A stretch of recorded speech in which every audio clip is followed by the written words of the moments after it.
Is there something that when you go into a company that's really struggling for that leadership, is there something that you do straight away that is your go-to thing that you would try and change, or you believe, because obviously your 25 points that you have, is there something that you feel is one of the most valuable parts of it? I love the part where you talk about treat people as you want to be treated, and is there something that you add in or you feel is the most valuable to begin with?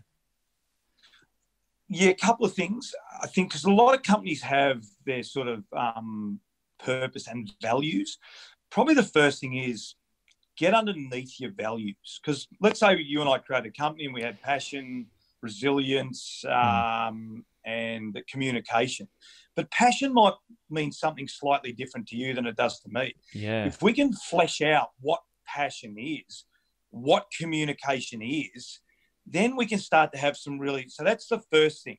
Most companies have that, but they don't get down to the behavioural framework, okay? Then through the process, the most senior person in the room, if they can set the tone at the end of the day and say, righto, guys, I want you to give me some feedback on what we've done today, then it becomes unstoppable, because what they're doing through that is creating a really safe environment. Gee, hang on. So Roosy's prepared to sit out in front of everyone and get some honest feedback based on the behaviours we've just spoken about. Wow, that's pretty cool. So they're probably the two things that I love most. How do you want to behave? And it's obviously longer than a 2-minute conversation. Yeah. But then the ability to get that leader in front of the group that says, yeah, I'm all in. The ones that I know aren't going to work, and we had a partners meeting today, and some of the where the leader doesn't want to be held accountable, it's very hard to work. Yeah. If the leader doesn't want to be held accountable, and we've had some companies that we've sort of dropped off with them because it becomes really difficult. And you touched on it before, mate. You said before, look, I was in cultures where I thought we had pretty good, the leaders did, but the leaders just, their actions weren't great. So it just blurs the whole thing. You can't get a high-performing team unless your leader is prepared to say, yes, we've come up with a set of behaviours, I'm going to be a role model. We'll still work with those companies, but it becomes really hard. There is a point where you've got to make a decision and you've got to say, well, is it worth it or not? And you can see the frustration with the staff.